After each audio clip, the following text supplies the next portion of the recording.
आपकी अफगानिस्तान की सरहद से आपके ऊपर हमले हो रहे थे रॉ की मदद से, उनके एनएसए ने सरेआम टीवी पे आके कहा था कि $400 मिलियन मैंने रखे हैं कि मैं बलूचिस्तान में और गिलगित बल्तिस्तान में इंसरेक्शन मूवमेंट खड़ा करूंगा।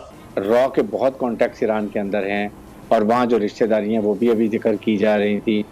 तो ये वहाँ से कम से कम ये जो पंजगूर कह रही है ये तो उस साइड से वहाँ पर आए हैं, उन्होंने आके किए। अफगानिस्तान की जो ज़मीन है वो इस्तेमाल हो रही है इसके लिए, और भारत का बहुत बड़ा इन्फ्लुएंस है अफगानिस्तान में। हमारा इंटेलिजेंस फेलियर है, ज़रूर है। इतनी बड़ी कार्रवाई हुई है, इतना लश्कर आया है लड़ने के लिए, हमारे जो एफसी हेडक्वार्टर्स पर हमला हुआ है, हमें पता नहीं लग सका है। लिहाजा ये एक इंटेलिजेंस फेलियर है जिसे इंटेलिजेंस फेलियर माना जाना चाहिए। सी पैक को बर्बाद करने के लिए बलूचिस्तान की सॉइल को इस्तेमाल कर रहा है, जिसके पेट में गड़बड़ है।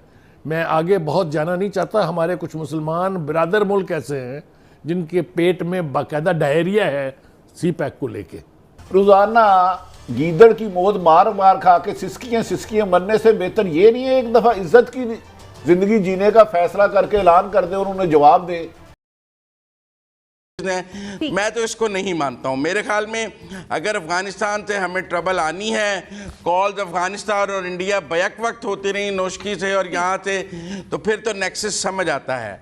और अगर तालिबान का हमारा अफगानिस्तान नेशनल सिक्योरिटी एडवाइज़र के जाने के बाद भी ये हमला हुआ है तो ये बहुत ख़तरे की बात है। खान साहब, गुजारिश ये है कि हमारी जो इंटेलिजेंस एजेंसीज़ हैं उनको दुनिया में टॉप पर रेट किया जाता है। लिहाजा मैं ये तवक्को करता हूँ कि मेरे लिए ये मानना बड़ा मुश्किल है कि लोग आए इतना बड़ा ऑपरेशन करके, इतने लोगों को शहीद करके और कहीं गायब हो गए, कहीं हवा में तहलील हो गए। मुझे ये समझ में नहीं आती कि हमारी एजेंसियों को क्यों ये पता नहीं कि ये कार्रवाई कहाँ से हो रही है, कौन कर रहा है और क्यों हो रही है। ये इसके ऊपर मैं बाद में आता हूँ, लेकिन मैं ज़रा 2-3 सवाल जो हम मालूम करना चाहते हैं वो ये है कि देखिए ये टारगेट क्या है। असल में बलूचिस्तान में इस नई शुरू होने वाली वारदातों का पस मंज़र क्या है? 2 है। एक तो टीटीपी अपना वजूद तस्लीम करवाने के लिए अफ़गानिस्तान की सरजमीन को इस्तेमाल करके कार्रवाइयों में मसरूफ़ है, लेकिन उसको स्पॉन्सर कौन कर रहा है? उसके पैसे पीछे असला और पैसा किसका है? वो है भारत का, वो है अमेरिका का, वो है मुसाद का यानी इसराइल का। मैं जिम्मेदारी से कह रहा हूँ, ऑब्जेक्टिव क्या है? सी पैक को बर्बाद करना, सी पैक को तबाह करना, सी पैक को उजाड़ना। जो एक नई चीज है हमारे लिए, इससे पहले होटलों पर लोग हमलावर होते थे, दहशतगर्द छुपकर किसी गाड़ी पर हमलावर होते थे, चाहे वो सिक्योरिटी की थी, लेकिन ये बाकायदा चेक पोस्ट पर हमले, ये तो बहुत ही दीदा दलेरी से ऐसा लग रहा है जैसे कोई फौज किसी फौज के खिलाफ आ गई हो। रॉ के बहुत कॉन्टैक्ट्स ईरान के अंदर हैं और वहाँ जो रिश्तेदारी हैं वो भी अभी जिक्र की जा रही थी। तो ये वहाँ से कम से कम ये जो पंजगूर कह रही है ये तो उस साइड से वहाँ पर आए हैं, उन्होंने आके किए। एक साइड जहाँ से इन्होंने जाहिर है कि ये की है हरबियार मरी, उसके बाद दूसरा है बरमदाग मुफ्ती और तीसरा जावेद मेंगल। ना ये 3 ग्रुप बाहर बैठे हुए हैं। इनको यूरोप की भी सपोर्ट है, let me tell you frankly, और उनकी रॉ की भी सपोर्ट है। सब मिलकर इनको सपोर्ट कर रहे हैं। पैसा आना जाना हुंडी के ये पेशावर पख्तूनख्वा सब इलाके में चलता है। तो वो जो हम बात कर रहे हैं कि अफगानिस्तान से करने के बावजूद ये इधर स्ट्रॉन्गर, फिर अंदर इनके ग्रुप बैठे हुए हैं। ये जो अटैक हुआ है ना बलूचिस्तान में, जो कुछ और पिछले 24 घंटे से ज्यादा से हो रहे हैं, अब तो उन्होंने भी कह दिया है, वो जो इंटीरियर मिनिस्टर ने भी कंफर्म किया, it means it's a pitched battle. एक बड़ा एक अटैक है, कोई छोटा मोटा नहीं है, वो आया नहीं है, मतलब गुरिल्ला अटैक नहीं है। एक होता है ना, आते अटैक किया भाग गए, अपनी कैजुअलिटीज की या हमारे फौजियों की कैजुअलिटीज हुई। अब की दफा लगता है कोई बड़ा, मतलब जो रिपोर्ट्स वहाँ से आ रही हैं वेरी डिस्टर्बिंग रिपोर्ट्स, और उसकी जो मुझे समझ आ रही है, अब जो आमिर साहब ने पूरा इसका नक्शा खींचा है कि वहाँ पे चाइना में जो हमारा इतना बड़ा डेलीगेशन जा रहा है और हम वहाँ से लाना चाह रहे हैं कि अपनी इंडस्ट्री यहाँ पे मूव करें, उससे एक दिन पहले ये अटैक होना, it's totally linked with the prime minister visit there. अब इन्हें थोड़ा सा अलर्ट रहना चाहिए था, पाकिस्तान को, हमारी सिक्योरिटी फोर्सेज को, हमारी एजेंसीज को, दीगर लोगों को। लेकिन यहाँ तो आपको पता है, जब तक खुदा ना खासा बम ना गिर जाए, हम तो उठते नहीं है, नींद से नहीं उठते हम सारे। अब इसमें 2-3 चीजें होने वाली। आप जब चाइना को ये कहेंगे कि आप दुनिया के दीगर मुल्कों में अपनी इंडस्ट्री शिफ्ट कर रहे हैं, शौकत तरीन का मैं सुन रहा था कि चाइना के पास जा रहे हैं, आप अपनी वो जो इंडस्ट्री है ना आप पाकिस्तान में शिफ्ट करें।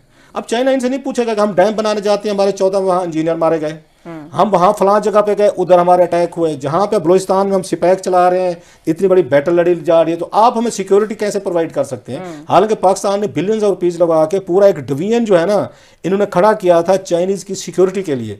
अगर पाकिस्तान इतने अरसे में अपने मुल्क को पीसफुल नहीं कर सकेगा, यहाँ पे टेररिज्म खत्म नहीं होगा, इन जो अनासिर हैं इनके साथ बैठ के आप बात करेंगे या डील करेंगे, ऑपरेशन करेंगे, तो इसके बगैर कोई दुनिया का मुल्क जो है वो नहीं आएगा। लाख हम कहते रहे चाइना हमारा दोस्त है, चाइनीज अपने भी तो उन्होंने नेशनल्स को देखना है कि भाई साहब हम उस मुल्क में इंडस्ट्री लेकर जाएं जहां पे आप जो हैं इन एलिमेंट को फेस नहीं कर पा रहे। और हम उस वक्त भी कहते थे कि अफगानिस्तान वाला जो कर रहे थे ना, तालिबान वाला रोमांस में थे, अब उसका भी देख लिया हमने कि वहां पे भी हमारी फ्रेंडली हुकूमत आज, इसके बावजूद पाकिस्तान में जो है ये टेररिज्म जो है ना वो बल्कि बड़ा है, कम नहीं हुआ। तो हमारे सिक्योरिटी के जो इदारे हैं, हमारे सिक्योरिटी के इंस्टीट्यूशन जो हैं या उनको जो हेड करते हैं, उन लोगों ने कभी बैठ के सोचा है कि हम जो किसी दुनिया में जाते हैं जो इन्वेस्टमेंट लाए, वो जी जहाँ पे फैक्ट्रीज लेके हैं, सबसे ज्यादा अटैक्स जो हुए वो तो चाइनीज पे हुए हैं। और एक दिन पहले इतना बड़ा अटैक हो रहा है जब ये हमारे प्राइम मिनिस्टर साहब चाइना में है, still the operation is going on, जंग लड़ी जा रही है, कंफ्लिक्टिंग रिपोर्ट्स हैं कि कितने वहां पे उसमें शातें हुई हैं, कैप्चर्स हुए हैं, कैजुअल्टीज हुई हैं। उस वक्त पाकिस्तान को कन्विंस करना, इस वक्त मेरा ख्याल है in the given situation right now as we are speaking, कोई भी होगा, वो जितना भी आपका दोस्त होगा, वो थोड़ा सा सोचेगा कि आप अपने मुल्क में पहले सिक्योरिटी ठीक करें, उसके बाद हमारे पास हो गया कि अमेरिका की इंटरनेट बहुत कमजोर है पाकिस्तान से। अच्छा, बिल्कुल सही है, बिल्कुल सही है। अच्छा, इसमें मुझे ऐसे लगता है कि हमने अफगानिस्तान में तालिबान के ऊपर ज्यादा ही कोई तकिया कर लिया है, और मुझे ऐसा लगता है कि हमें तालिबान के ऊपर क्वेश्चन मार्क लगाना चाहिए। क्योंकि देखें, जो डॉलर की पोजीशन आप पाकिस्तान की इकोनॉमी की देखें, डॉलर बहुत सारा उठा के ले गए, ब्लैक मार्केट में डॉलर है, ग्रे मार्केट में डॉलर की और पोजीशन है, डॉलर का रेट बढ़ा, हमने उनके लिए कुर्बानियां दे रही हैं। इंटरनेशनल कम्युनिटी को हम कह रहे हैं, अब खुद भी पैसा वहां पे लगा रहे हैं और टीजीबी भी वहां पे है। अब हम किसको पूछेंगे जाके? और मजे की बात है, जो पार्लियामेंट इतनी कमजोर है कि हम इमरान खान साहब से ये भी नहीं पार्लियामेंट में खड़े होकर पूछ सकते कि बताया जाए कि अब पार्लियामेंट क्या कहेगी जब तालिबान के लिए हम इतना कुछ कर रहे हैं और वो हमारे बच्चों को शहीद कर रहे हैं। टीटीपी वहां पे बैठ के यहाँ पे हमारे नौजवानों को, हमारे फौजी अफसरान को और हमारे लॉ एनफोर्समेंट पे हमले करती है। ये हमने अब किससे पूछना है? अब हम ना अमेरिका को ये कह सकते हैं, भारत का तो चलो ठीक है, भारत का एक इन्फ्लुएंस खास है अफगानिस्तान में, आज भी है, पहले भी है। और सिर्फ ये नहीं है, बल्कि उन्होंने तो किर्गिस्तान में अपनी मिलिट्री बेस भी बनाई हुई है, जहां से वो इवैक्यूएशन करके वो वहां पे गए थे और वहां से फिर वो इंडिया गए।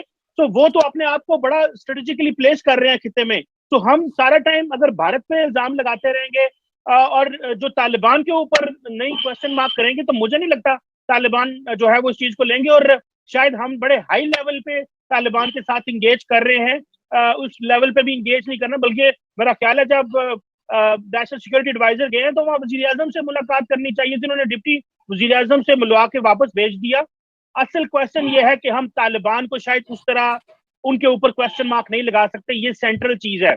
और डोमेस्टिकली हम क्योंकि क्वेश्चन मार्क पार्लियामेंट भी नहीं लगा सकती, वो भी नहीं बोल सकती, क्योंकि हमारी पार्लियामेंट का नेशनल सिक्योरिटी इश्यूज और फॉरेन पॉलिसी उनका मसला ही नहीं है। उनके मसले कुछ और है, जिसकी वजह से एक वो नेशनल डिबेट या जो इस तरह की चीज है वो भी जो है वो नहीं होती। और हाँ, जो नेशनल सिक्योरिटी एडवाइजर है वो जिस हद तक बोले या थोड़ी मीडिया को चीजें दे, तो वो हमारे सामने है। मेरा ख्याल है कि ये वक्त है कि हम तालिबान से इंतहाई सीरियसली बात करें। हमें सेंट्रल एशिया तक एक्सेस चाहिए, हम अफगानिस्तान को सेफ प्लेस बनाना चाहते हैं, हम सेंट्रल एशिया की मंडियों तक जाना चाहते हैं। ये ना हो कि इंडिया जो है वो पहले सेंट्रल एशिया पहुंच गया है। आपको याद है कि ओआईसी की जब हमने कॉन्फ्रेंस बुलाई थी तो 5 सेंट्रल एशियन के स्टेट्स के जो फॉरेन मिनिस्टर थे वो दिल्ली में बैठे हुए थे। तो हमें इन चीजों को बड़ा केयरफुली देखना है कि हम, और दूसरा एक आखिरी पॉइंट में कह दूंगा रजा साहब, कि जितना ज्यादा पॉलिटिकल और डिप्लोमेटिक कैपिटल हम अफगानिस्तान पे लगा रहे हैं, क्या इसकी इतनी जरूरत भी है कि इस वक्त के नहीं? क्योंकि हम बात कर रहे हैं जियो इकोनॉमिक्स की, लेकिन हमारी जो डायरेक्शन है वो जियो स्ट्रेटेजिक है। हमारे फॉरेन मिनिस्टर साहब भी रिसेंटली रोमानिया और स्पेन गए हुए थे, तो ज्यादा बात जियो अफगानिस्तान पे हुई, इकोनॉमी भी थोड़ी बहुत हुई, लेकिन उस तरह नहीं जिस तरह होनी चाहिए। तो मेरा ख्याल है जियो इकोनॉमी में बात करनी है तो अफगानिस्तान पे कम बात करें और इसको जरा लो ग्रेड पे रख के चलाना चाहिए और प्रेशर भी डालना चाहिए।